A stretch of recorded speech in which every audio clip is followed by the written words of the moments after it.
What is going on, everybody? James Hancock here. I just saw Predator Badlands in IMAX, and I'm ready to share a few thoughts. And I'll go spoiler-free initially, but later in the video, I might have one or two details that I have to share just to make a few points. But I'll give you a verbal warning as well as a time code below before I do. And I'm also going to devote a little time to all the things that I love and adore about the original Predator as well as Predator 2. But once again, check the time code down below, but that'll be toward the end of the video. In any case, let's start with big picture and first impressions. But rather than subject you to some long, meandering intro cooked up by yours truly, I actually found the perfect one-sentence review earlier today by The Hollywood Reporter, which I think is going to serve as a bit of a Rorschach test for what viewers might want from a Predator movie. But this is what they posted over on X. Predator Badlands review: Elle Fanning is a lovable robot BFF to the sweetest Predator yet in a deft, disarmingly kind-hearted franchise entry. Now, if that sentence makes you say to yourself, that's precisely the new creative direction that this franchise has always needed, well, then you're going to love the movie. But if that sentence made you involuntarily vomit in all directions, well, then you might prefer to watch the original movie where you have a bunch of bad motherfuckers getting hunted by one ugly motherfucker on safari. You're one ugly motherfucker. But in addition to that Rorschach test of how you might react to that one-sentence review by The Hollywood Reporter, here's another Rorschach test. Do you recognize this symbol? And I'll give you a few seconds to look at it. If you recognize that symbol and know from which Arnold Schwarzenegger movie it comes, there's a very good chance that you will not like Predator Badlands. But if you look at that and go, Predator Badlands might be for you. But I will concede this, and it's going to sound like a backhanded compliment, but Predator Badlands is better than all the other shows and movies that I've seen this year produced by Disney, which I know is not saying much, but of the shows and movies that I've seen produced by Disney this year, and I'm including everything made by Fox because Fox was bought by Disney a few years back, it's better than the 3 Marvel movies, although not by much when it comes to Fantastic Four First Steps.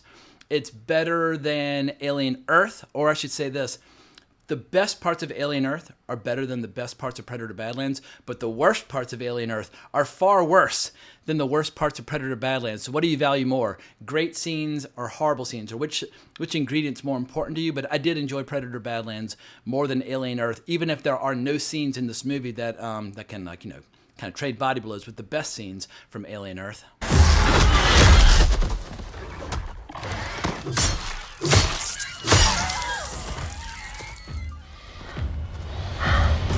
Predator Badlands is definitely better than Tron Ares by a very healthy margin. And the reason I'm saying anything positive about Predator Badlands whatsoever is that at the beginning of the third act, there's like a 5 to 10 minute scene that is eerily reminiscent of the beginning of the third act in the original movie, which I have here on DVD and Blu-ray.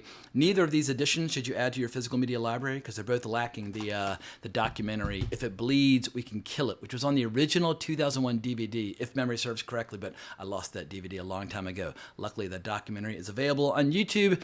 Definitely hunt it down. There's the short version and the long version. Watch both. I play a guy in this by the name of Sergeant Blaine, and Sergeant Blaine is a 250-pound, shall I say, killer who chews tobacco. But without saying what the scene or sequence is, if you know the original Predator from 1987 really well, there's a moment about 2/3 of the way through the movie where Arnold Schwarzenegger is getting prepared to go into battle. And this new movie, Predator Badlands, has a kind of like a twisted mirror image to that. And I was like, all right, I see what you're going for, Mr. Trachtenberg. Like, bravo. I might not be the world's biggest fan of this movie. I mean, at this point, Dan Trachtenberg, he has made 3 Predator movies, and I don't think there's a single scene or ingredient in any of them that can hold a candle to Predator 1 or Predator 2, both of which were written back in the day by the same writers, Jim Thomas and John Thomas. But I think of all the 3 movies by Dan Trachtenberg, I think Prey actually might be my favorite of the bunch. I think the central character in Prey is a much more interesting central protagonist.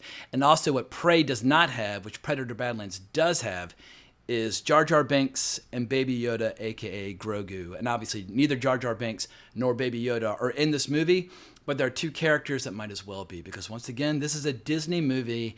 And at this point, Disney should just take Predator, Alien, Star Wars, and Marvel, and just call them all Disney 1, Disney 2, Disney 3, Disney 4, stir them all together, because if the movies feel the same and look the same and have similar dramatic beats, why have them be separate franchises whatsoever? But without saying who yet, If you did not like Jar Jar Binks in The Phantom Menace and found every time he opened his mouth to basically be the equivalent of having an ice pick shoved into your ears,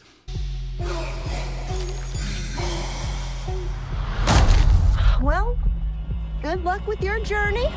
there's a character in this movie who, I might as well say it, it's fucking Elle Fanning. Well, there are two Elle Fannings in this movie. The main Elle Fanning, every time she speaks, she's like, oh, please, could someone just like rip off her jaw and make her stop talking? Or can she swap places with the cool one who's much more interesting? And there's a lovable little animal, because once again, this is a Disney movie, not like a real deal Predator movie from the glory days of Fox back in the late 80s. And this lovable animal might as well be Grogu. It sounds like Grogu. It acts like Grogu. Has Grogu beats where people in the audience are going, aw. If you want to say, aw, while watching a Predator movie, you're going to absolutely love Predator Badlands. But let's get into some of the details. This is technically the 9th Predator movie, and it follows a runt by the name of Dek, who teams up with a synth named Thea to try and take down an unkillable monster on this death planet in order to prove his worth to his clan and basically gain the ability to use the cloaking device that all the Predators are famous for in their earlier movies. And I think if you like Dan Trachtenberg's previous 2 Predator movies, Prey and Killer of Killers, you're definitely going to like Predator Badlands. The question just is, which of the 3 are you going to find to be your favorite? But when I think about the ups and downs of this franchise across all 9 movies, like Alien vs. Predator, Alien vs. Predator Requiem, Predators, The Predator, Prey, Killer of Killers, and now Predator Badlands. These are all movies where I'm one and done. Like, I've seen them, I've digested them, been there, done that, bought the t-shirt, and I'm happy to move on. Predator 1 and Predator 2, I've seen more times than I can count. I mean, I was 11 years old when I saw Predator at the Byrd Theater in Richmond, Virginia, and it just absolutely fried my brain. I'd never seen anything quite like it. And I'd seen Conan in 1982 in the theater, so I was prepared for good Arnold Schwarzenegger movies. But in the 1980s, it was a very easy time to be an Arnold Schwarzenegger fan, where he gave us just so many kick-ass movies, one after another. But Predator was a big deal when it came out. Like, it was on the cover of Fangoria magazine. I was a subscriber to Fangoria magazine. I can remember going through it like page by page and studying how they did the special effect of Carl Weathers losing his arm.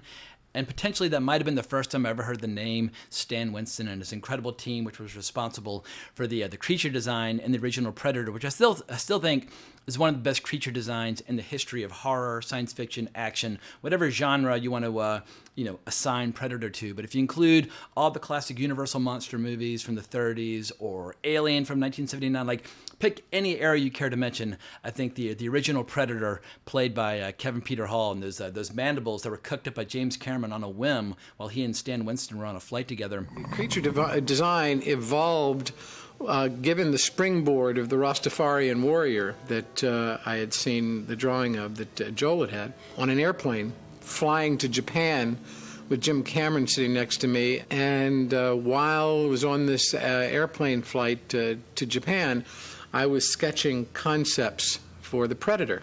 Jim Cameron looked over to me and says, I always wanted to see something with mandibles. And I went, oh, really? Well, so what? But just the way that the creature moved, the way he talked, the way he looked, it's one of the all-time great monsters from any era. And I regard Predator as a strong contender for the best hybrid between action, science fiction, and horror that I've ever seen. And there's some other contenders in that conversation, like Aliens is a good combination of science fiction, horror, and action. It was a hell of a time to be alive back in the 1980s. But long story short, I fucking love Predator. I have a goddamn Get to the Choppa mug, which I use in my thumbnails for all my box office breakdowns. It's a killer movie, and while I don't regard Predator 2 as being quite as strong, I still saw it, I think, every single time that it came on HBO back in the early 1990s. Los Angeles, 1997. It's the hottest summer on record. Pollution is choking the city. The gangs control the streets. It has not been a nice day! As bad as things are, they're about to get worse. Much worse. So if I sound overly harsh when it comes to Dan Trachtenberg's trilogy of Predator movies, it's only because I'm measuring them up against 2 movies that I saw, once again, more times than I can count back in the day. But over the last few months, I've made a few negative comments online about how I wasn't that excited to see Predator Badlands due to the PG-13 rating, due to the weird creature design of Deck with that strange-looking face, and how I didn't like the fact that basically a Disney princess was being handed over to him as his shrieking sidekick in this movie. But a few people basically said, like, all you want to see is the exact same Predator movie over and over and over again. Let me be abundantly crystal clear. I don't want to see Disney make a Predator movie ever again, but obviously Disney bought the Predator franchise when they bought Fox. They're going to make a Predator movie every couple of years until the end of time, and I just have to live with it. And every time one of those new shows and movies comes out, I will see it and I'll say, oh, this is fine, but Predator 1 and 2 are much better. And people, oh! But I suspect that a lot of the people that are giving me the most vocal pushback are people who have seen Prey, Killer of Killers, and Badlands, but aren't even really that aware that the original Predator is really, really fucking good. So I just want to invite everybody out there. If you're really excited for Predator Badlands, by all means, take your friends and family, write a review, make YouTube videos, like bang the drum, help drive it to being the biggest hit possible. Because as you can see in this picture of me and my buddy Jacob Rivera, my theater was not full for this screening, and I took the picture about 10 minutes before it started. A few more people trickled in, but I think Predator Badlands is going to need all the fans it can get. The budget's only $100 million, so it doesn't need to do that well, but I don't think it's going to be a slam dunk. I think it'll do better than Tron Ares. But in any case, the theaters need a win. The movie business needs a win. Even Disney, a company which I fucking despise, even they could use a win at this point. And so I would love nothing more than to report on Sunday that Predator Badlands is a big, giant hit, just one that I didn't happen to enjoy. But once again, I just like to invite people to watch Predator 1 and Predator 2 just so you know what you missed by not being born in the late 70s. But Dan Trachtenberg definitely has some talent, and he definitely has some fans. The very first death threat that I ever received online was from a Dan Trachtenberg fan who didn't like my reaction to, was it Cloverfield Lane? The movie came out like in 2014 or 15. But anyway, I got into a little bit of an online scrap, and I even gave him my address. He was like, I'm coming up there to New York. I'm going to fight you, bro.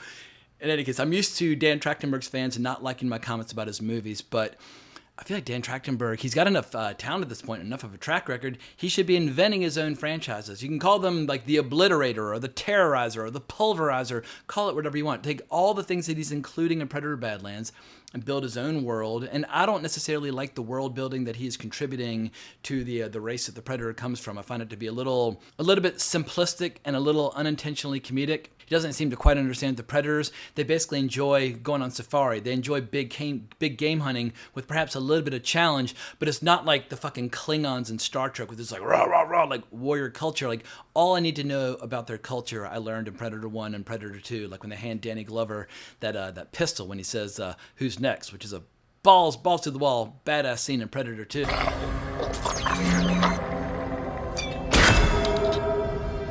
Okay, who's next? But over the last few weeks, there's been a very lively debate online about whether or not Disney would Disneyfy the Predator franchise with their overly familiar kind of PG-13 approach, because the conventional wisdom, whether it's wisdom or not, is up to you to decide, but the conventional wisdom is if you make it a PG-13 movie, you're opening yourself up to a wider audience, families, kids, little girls, etc. and so forth.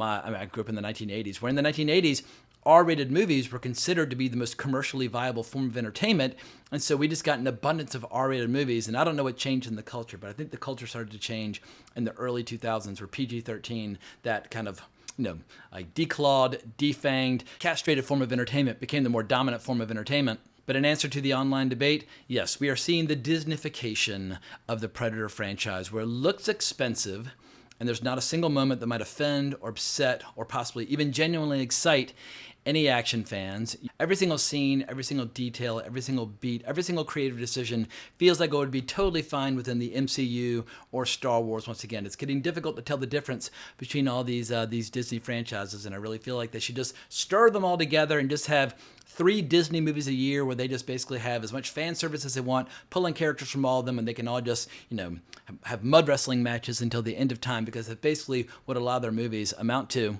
And hell, you might as well even throw Avatar into the mix at this point. But to be fair, there is a giant audience for that form of entertainment. I just don't include myself within that audience. Once again, if this is your jam, by all means, go see it 10 times, take all your friends and family members, and drive it into the stratosphere when it comes to success. But all I ask is, don't ask me to pretend that somehow Predator Badlands is just as hardcore as the original Predator. That is absolutely nonsensical. And I've seen so many people getting confused about what an R rating entails versus a PG-13 rating entails. And admittedly, the ratings do change over time to reflect the tastes and preferences of people at that time. Like a PG-13 in the 80s or an R in the 80s means quite a different thing from what it means today. But I've seen so many people saying, oh, it's just because they're aliens with green blood. That's why everything about it's just as hardcore as Predator, except for the color of the blood.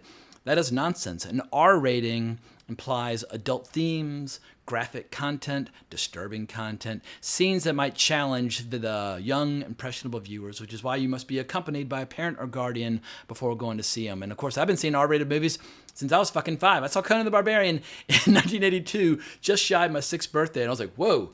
Battle axes and beheadings and boobs and gladiators, like, more please. I'm totally down. I think this current trend of PG-13 franchise extensions of formerly R-rated franchise is just lame as fuck. And people can tie themselves into as many knots as they want, trying to persuade themselves or convince themselves that somehow this movie is some hard-hitting form of entertainment. Clearly, those people have never seen hard-hitting forms of entertainment. Payback time.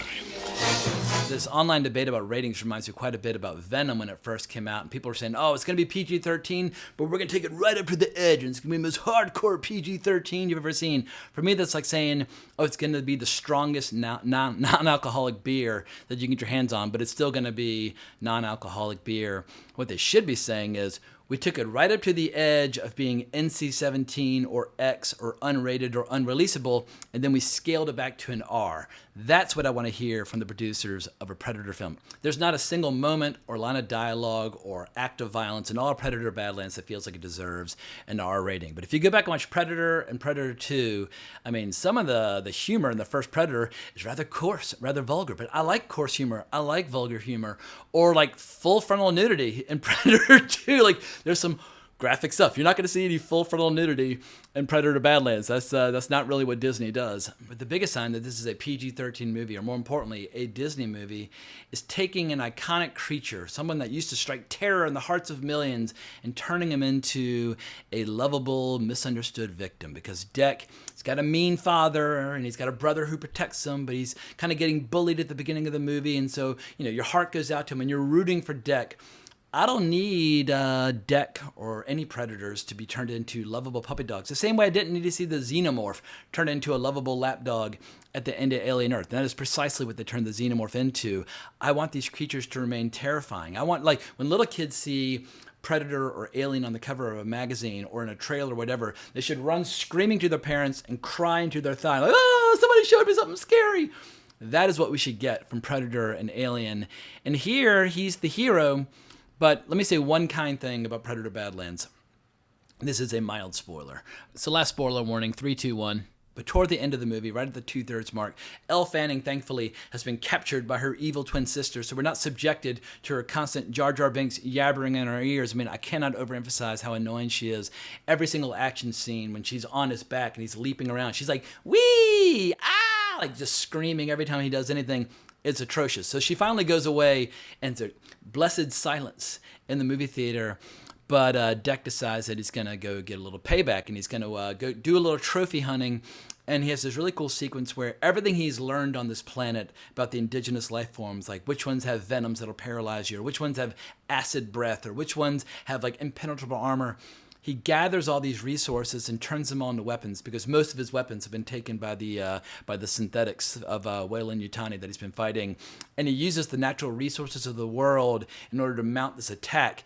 And it's pretty fucking cool for about 5, maybe 10 minutes, where he looks cool, he's doing cool stuff, where it's like, all right, I get it. You're using acid and venom and impenetrable bones and that sort of thing to beat the fuck out of people.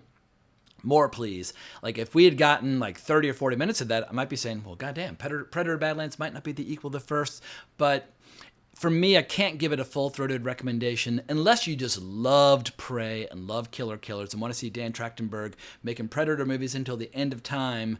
But I don't want to just blindly hate every show or movie that Disney puts out, even though it's very easy to do so, to hate all their content sight unseen, because 99 out of 100 of them are fucking terrible. But sometimes, even if it's by accident rather than by design, they occasionally stumble into something that's kind of cool.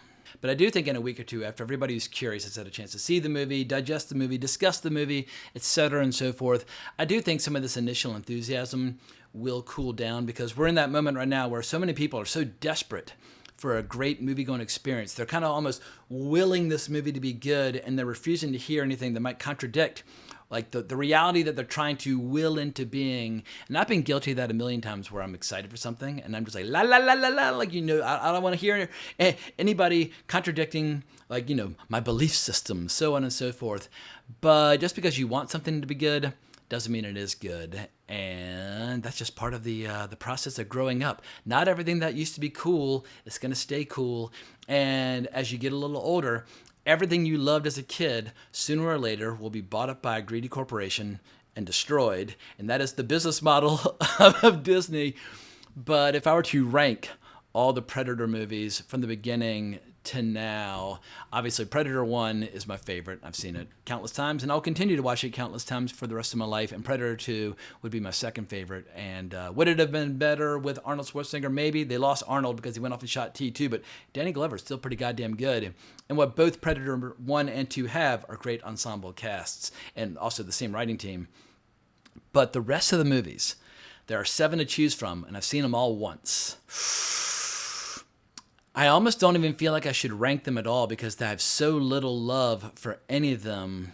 But maybe Predators would be my third favorite. Then maybe Prey. Then The Predator. Then either like Killer of Killers or Predator Badlands. And the last two would be Alien vs. Predator and Predator AVP Requiem. Although I'll say this. AVP and AVP Requiem, while they're not good movies, they don't think they're good movies. They don't have that pretension of aspiring to be serious or great franchise entertainment. They're trash, and they know they're trash. So maybe in a weird way, I kind of like the 2 AVP movies better than a lot of the other Predator movies, because they just kind of embrace the fact that they're making trashy genre films. But yeah, like I said, Predator 1 and Predator 2, loving to pieces. And the rest, they basically don't even exist in my kind of headcanon. But just as a way of wrapping up this video, I do want to call attention to a few details from Predator and Predator 2, just so you know why I hold those movies in such high regard and the rest of the movies in such low regard. And I strongly recommend people hunt down the documentaries If It Bleeds, We Can Kill It, as well as the documentary The Hunters and the Hunted, which is about the making of Predator 2. And as I was watching those yesterday, I feel like I almost made a mistake by watching those, because I got so excited to rewatch the original Predator movies. I was like, oh, I don't want to go see Predator Badlands. I just want to watch a double feature of Predator and Predator 2. But back in the early 2000s, part of the beautiful thing that made DVD so successful was all the special features that just made each DVD feel like an event where you get to see the movie, but just so much incredible stuff on there. Certainly, a lot of cigar smoking was put in the script, because you could never find Arnold without a cigar in his hand anyway. John, do we do the getting up or about? Arnold, of course, had these giant stogies he's smoking. I, being the athlete that I am and the clean living person that I am, never in a million years would let tobacco touch my lips. Absolutely not. But I sat there in that chair getting a whiff of this great, this aroma of this stogie. And Arnold eventually, golly, you want one? Sure, why not? I was hooked. It was all over. After that, I had a stogie or two, and within a few days, Arnold had a box of stogies delivered to me, and got me hooked. And shame on you, Arnold. But in the If It Bleeds, We Can Kill It commentary, like just hearing stories by Carl Weathers about how Arnold Schwarzenegger got him hooked on smoking cigars, and how due to Arnold always smoking cigars on the set, they basically just decided to include a lot of cigars in the story from a screenwriting standpoint. There's no cigar smoking in Predator Badlands, because Disney's not going to put anything on the screen that is bad for you. But that ensemble cast, where like each member of Arnie's team, they're all so cool and so badass in their own way, and they work as a unit, where they're stronger as a unit. But like it's one of those things where Predator is a good action movie, horror movie, science fiction movie, but it has 100 million little details to make it a great movie. And it's the accumulation of all those little details, like just little lines of dialogue when Arnold's like, Billy, find me a way out of this hole. Hey, Billy, give me a way out of this hole. Ariel says we are cut off. hearing Billy laugh when he finally understands the punchline of this really vulgar joke about a woman's anatomy. All those little details just make you fall in love with it. You just want to watch the movie over and over and over again.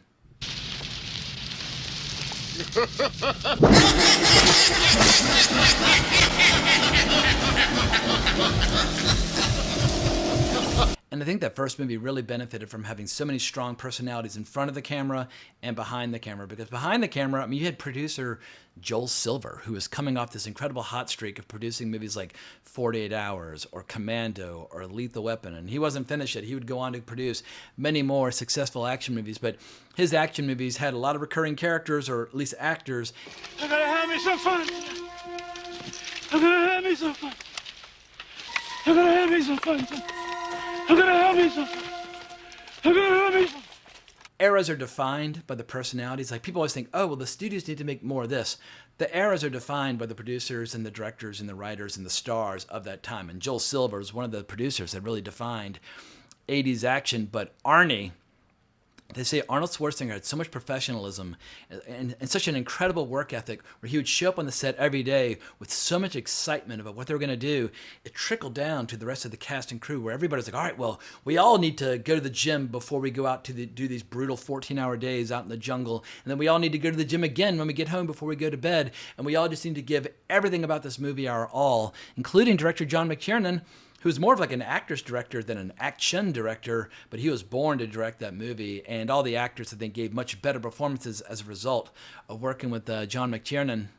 The design of this Predator is really wonderful, and the concept of the character and the hunting down Arnold is fun.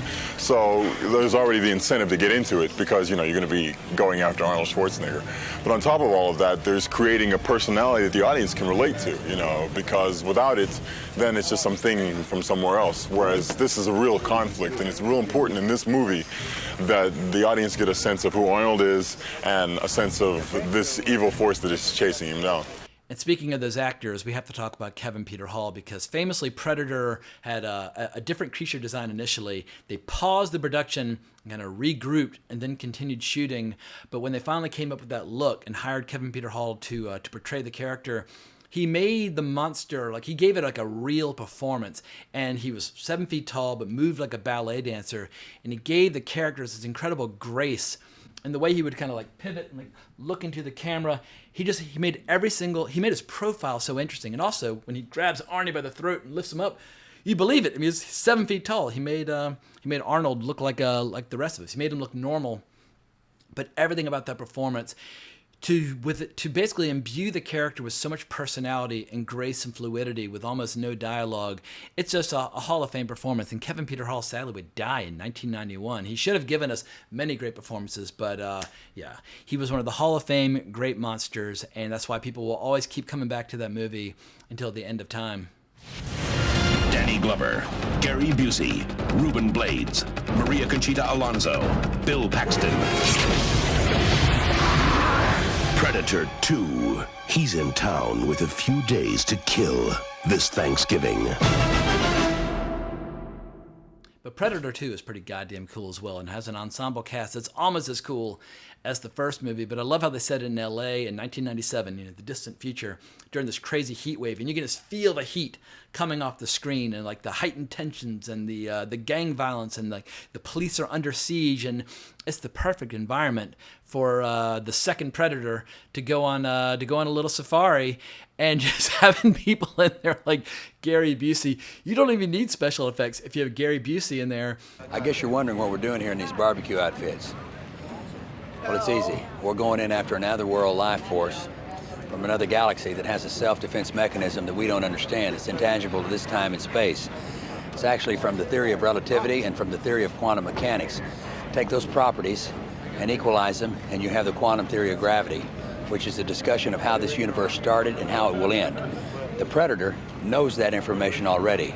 It is our job and our objective to go capture the Predator, sit him down, have a talk with him, find out why he does what he does, how he does what he does, and where he gets the weaponry and the defense mechanisms he uses in order to obtain his goal.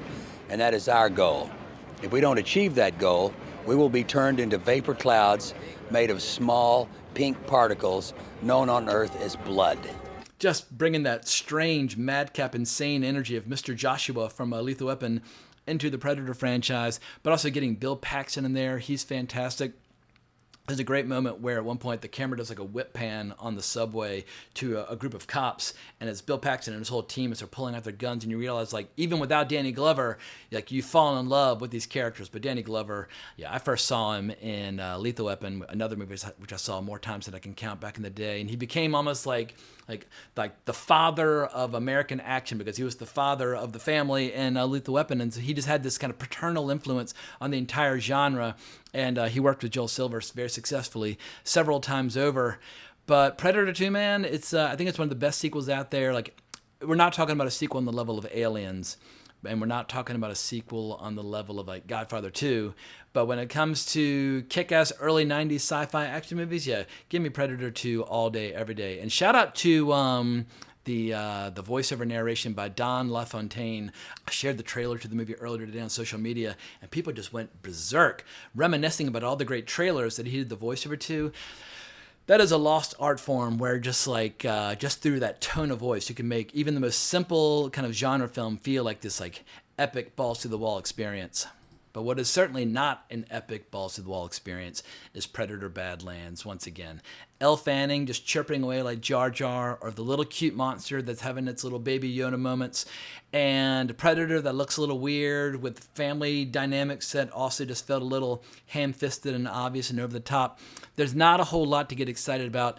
All these digital monsters that are coming after them, most of them just feel like stupid digital monsters that have no real threat. Like the genius of Predator in 1987 was having the first big action sequence just be between humans in this little village where we get to see this team kicking all kinds of ass. And it makes the movie feel very grounded and very real before you introduce the monster.